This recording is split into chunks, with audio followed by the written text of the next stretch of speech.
우리가 자존감 없는 사랑에 대해서 얘기를 나눴는데 그러면 그런 문제를 좀 해결하기 위한 방법으로는 어떤 방법들이 있을까요? 자존감 있는 사랑이라면 그러면 뭔가 예. 센 척하는 건가? 그렇게 보일 수도 있을 것 그쵸. 같아요. 네. 근데 사실 서로 밀당이잖아요. 근데 저는 센 척하는 것도 오바라고 생각해요. 사랑이라는 거는 상대방을 배려하는 건데 갑이 되고 너무 무리다. 이것도 사실 아닌 거잖아요. 자존감 있는 사랑이라는 게 도대체 뭔가. 그게 이제 사실 솔루션인 건데 예. 나의 모습에 가감이 없었으면 좋겠어요. 나는 이렇게 보여줘야지 라고 생각하는 어떤 모습을 그리고 그 모습에 자기를 꾸겨 맞추는 거예요. 그런 경험 없었던 것 같아요? 그런 경험이 있죠. 좀 격식을 갖추어야 되는 자리에서는 제 모든 모습을 보여주지 않죠. 아니 연애에서. 연애에서요? 연애에서도 마찬가지로 제 모든 모습을 보여주지 않죠. 제가 가족에게 보여주는 모습이 있고 또 연인 사이에 또 보여주는 모습이 있고 다양한 것 같아요. 그러면 네. 상대 이성이 뭐라고 생각하는지 아세요? 글쎄요. 거짓말하지 마라. 그랬나? 실제 상담 예로 네. 남자친구가 너무 거짓말을 많이 한다는 거예요. 그래서 제가 얘기를 들어보니까 상대적인 거더라고. 거짓말도. 거짓말이라는 게 두 가지 종류가 있잖아요. 예. 있는 사실을 왜곡하는, 소위 뻥치는. 네. 그다음에 또 하나는 있는 사실을 그냥 말 안 하는. 둘 다 거짓말로 생각하는 거죠. 예. 엄격한 잣대를 가진 이성을 만나면 거짓말이라는 거는 본인이 생각하는 잣대에서 그게 맞아 떨어야지만 진실이고 자기가 생각하는 잣대에서 떨어져 있으면 그건 거짓말이에요. 왜 말 안 했냐? 왜 숨겼냐? 상대방은 거짓말이라고 생각 안 하는데 본인은 거짓말이라는 기준을 세웠기 때문에 거짓말이 될 수 있는 거네요. 그렇죠. 우리 남자친구 너무 거짓말 많이 해요 라고 하는 게 그 거짓이라는 거예요. 집안에 있는 무언가 이런 거 말하기 좀 껄끄러울 수 있잖아요. 네. 집안 문제라든지 프라이버시한 그런 문제들에 대해서는 말 안 할 수 있는 그쵸. 건데 그거 자체를 그냥 거짓말이라고 생각을 하는 거네요. 또 한 가지는 내가 만나지 말라는 친구 만났어요. 근데 안 만났다고 한 거예요. 근데 그게 밝혀졌어. 소위 뾰록 났어. 그러면 또 너 왜 거짓말해? 네, 이런 게 되는 거죠. 그건 거짓말 맞는 거 같아요. 만나지 말라고 할 때 만나겠다고 설득을 해야지. 그렇죠. 네. 자존감 있는 사람은 내가 만난다. 난 네. 왜 만나지 말아야 되냐라고 하는데 네. 자존감 없는 사람들은 연애에 있어서도 내 주장을 못해요. 내 의견을 이야기하고 내가 맞받아치는 것이 나쁘다고 생각해요. 그래서 맞춰주는 척 하는 거죠. 그러면 어떻게 좀 해야 될까요? 제가 이제 팁으로 몇 가지 진료실에서 얘기하는 걸 얘기하면 예. 그런 거는 다 호불호가 있어. 근데 나는 이렇게 생각해. 또는 너가 어떻게 생각할지 모르겠지만 나는 이렇게 하고 싶어 라고 어떤 예의를 차리면서 상대방에게 공격을 가하지는 않지만 자기 주장을 이 사람에게 안내해 주는 것. 안내해 주는 거 네. 되게 좋은 표현인 것 같아요. 예. 왜냐면 모르거든요. 말을 안 하면. 예. 그러면 결국은 어떻게 되냐면 거짓말하는 사람이 되고 뭔가 하나 숨기는 부분이 생기게 되는 거고 상대의 입장에서는 얘는 내가 만나지 말라면 안 만나는구나. 다음번에 또 이렇게 해야지. 오히려 그게 더 옳게 되고 더 강화가 되고 기본값이 되는 거네요. 그렇죠. 또는 이제 호구가 되는 거죠. 그래서 나는 어느 정도 선에서는 자기 의견을 반드시 전달해라. 의심하고 집착하는 그 분도 굉장히 속이 여리고 자존감이 낮은 사람일 가능성이 커요. 네. 왜냐하면 나를 버릴 것 같으니까. 그런 걸 상상하기도 해요.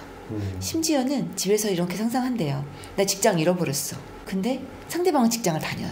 그 주변에 너무 스펙 좋은 여자들이 둘러싸여 있어. 그 여자들하고 희희낙낙 할 것 같아.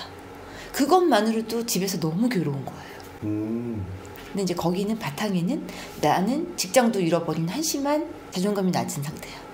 그게 결부되는 거죠. 그러다 보니까 자꾸 의심하게 되고 전화해서 마치 옆에 여자 웃음소리라도 들리면 하루가 무너지는 거죠. 약간 이런 거네요. 내가 감당할 수 없는 자존감 낮은 그거를 상대방이 잘못했다는 식으로 뭔가 포장을 해서 상대방의 잘못에서 좀 낮은 자존감을 메꾸려고 하는. 그럴 때 보통 이렇게 의심하거나 집착하면 대부분의 상대의 반응은 디펜스를 해요. 왜냐면 자기를 방어해야 되니까. 저는 소위 이제 정말 남을 배려하는 좋은 연애를 하는 분은 네. 이 여자의 불안, 이 남자의 불안을 감싸줘야죠. 어떤 말을 해줄 수 있을까요? 나 직장 그만두려고. 농담이에요. 어떤 말을 하면 좋을까요? 무슨 소리야. 나 회사에서 너 생각만 하고 있는데. 결국에 좀 이런 것 같아요. 자존감 있는 사랑이라는 게 많은 사람들이 좀 잘못 생각하는 거에서 기인되는 것 같아요. 사랑이라는 게 약간 좀 하나가 된다. 라고 생각을 하는데 저는 사실 그렇게 생각하지 않거든요. 하나가 되는 게 아니라 완전한 둘이 되어가는 과정이라고 좀 생각을 해서 그런 식으로 좀 생각을 하면은 상대방을 존중하면서 진짜 그 사람을 내 것이 아닌 그 상대방으로서 사랑할 수 있게 되지 않을까 그런 생각이 좀 듭니다. 참 좋은 표현인데 자신의 결핍을 상대로 채우려 들지 마라. 구원 환상이라는 게 있어요. 구원 환상. 네, 나 정말 너무 우울하고 살기 싫어. 근데 누군가가 나한테 호감을 보여주면 살 것 같다.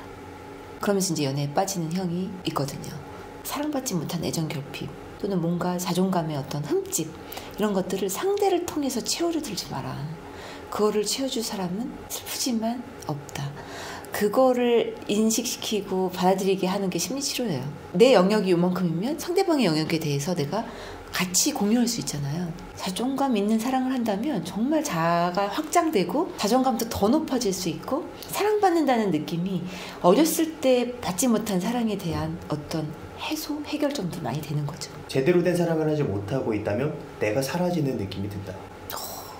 내가 사라지는 느낌이 든다면 한번 점검해 봐야 될 것 같아요. 연애 유튜브로 바꿔야 될 것 같은데. 책으로 공부 많이 했어요. 네.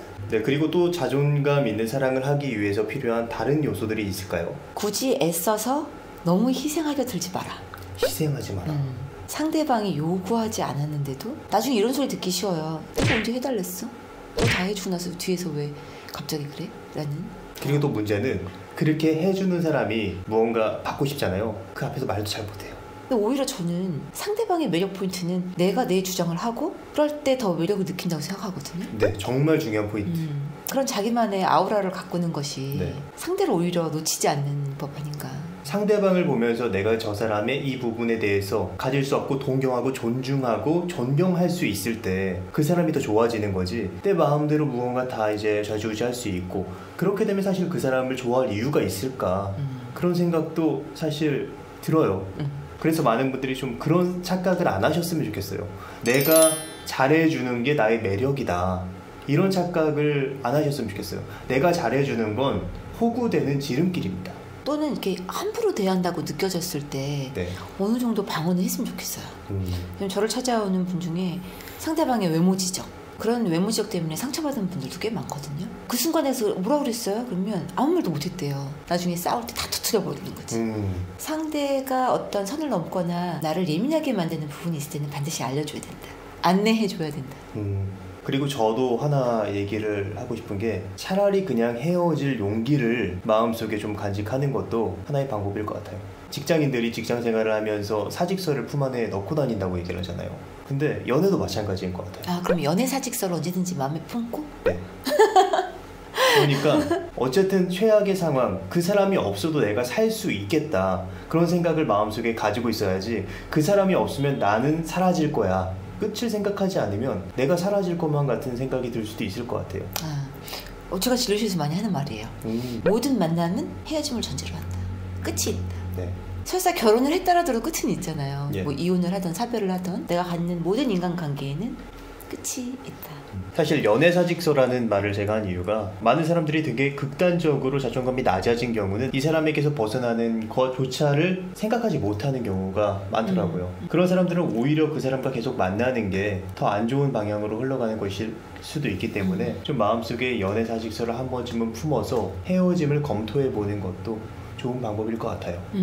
그리고 또 다른 자존감 있는 사랑을 하는 방법은 어떤 게 있을까요? 관계가 악화된 거를 너무 자기 탓 안 했으면 좋겠어요. 모든 관계는 갈등이 있을 수 있고 나와 이 사람이 좀 아닐 수도 있으면 그게 누구 탓 하는 게 필요 없다는 거죠. 근데 나한테 문제를 찾으려고 드는 그런 성향이 있어요. 네. 내가 돈이 많았으면 나한테 이렇게 안 했을 텐데 그런 어떤 원인을 나한테 찾으면서 움츠러들지 않았으면 좋겠다. 옛날에는 연애에 관련돼서 굉장히 많이 부족함을 느끼고 좀 매력적인 사람이 되고 싶었어요. 그러기 위해서 노력도 많이 했고 그런데 어느 순간 좀 부질없다는 생각이 들더라고요. 네. 굳이 그렇게까지 할 필요가 있나. 내가 그렇게까지 상대방에게 무언가 애쓰고 그래서 나를 놓치고 그게 내 인생에 과연 도움이 되는가. 아니라는 결론이 내려진 거죠. 너무 멋진 말이에요 진짜. 그것도 이제 연애가 잘 안 됐다는 거를 내 탓하지 않는 거죠. 그냥 상대와 타이밍이 안 맞았을 텐데 소위 모든 게 타이밍이잖아요. 네. 나는 순애보적인 사랑을 하고 성숙해서 사랑할 준비가 되어 있지만 그 상대와는 뭔가 타이밍이 안 맞는 거다. 그리고 뭔가 마음이 끌리고 저 사람 알고 싶고 하는 거를 전부 연애를 연결짓지 마라. 조금 마음에 때가 들고 그리고 저 사람이 나에 대해서 관심이 있는 것 같아. 그때가 더 사귀지 마라. 굉장히 천천히 사귀어라. 명화를 감상하듯이 참 얘는 이런 게 훌륭하구나. 이렇게 좀 감상을 해라. 그러니까 객관적으로 바라봐라. 약간 이런 생각도 들어요. 내가 그 사람에게 상처 주기 싫어서 약간의 호감만 있는데 덜컥 사귀어버리게 되면 나중에 그 사람에게 더 큰 상처를 줄 수도 있고 내가 더 큰 상처를 받으면서 더 낮은 자존감을 갖게 될 수도 있기 때문에 누군가를 만날 때 생각을 많이 하셔야 될 것 같아요. 우리 인생에 프로이트가 말한 가장 큰 두 가지 태스크, work and love. 그 두 가지가 나에게 주는 건데 그 한 가지를 그냥 잃어버리고 그냥 포기한다는 거? 저는 그냥 좀 그래도 공부하고 준비하고 하면서 그런 날들을 기대하고 노력했으면 좋겠어요. 저는 이 영상을 보고 계시는 분들이 좀 생각해 보셔야 될 게 내가 연애를 못하는 그 이면 내가 자존감이 낮은 그 이면에 어떤 생각과 감정이 있는지 한번 돌아보셨으면 좋겠어요. 그게 어떻게 보면 문제의 원인이 되는 생각이지 않을까 그런 생각이 좀 들어요. 저희 방송을 보시는 분들도 한번 곰곰이 그동안에 만났던 사람들을 한번 이렇게 쭉 생각해 보는 그런 기회로 삼았으면 좋겠어요. 그 안에 나의 모습이 있고 내 패턴이 있고 또 나의 자존감의 척도가 있고 그렇거든요. 상처받는 게 너무 두려워서 아예 시작조차 못하는 분들에게 좀 도움이 되는 영상이었으면 좋겠습니다.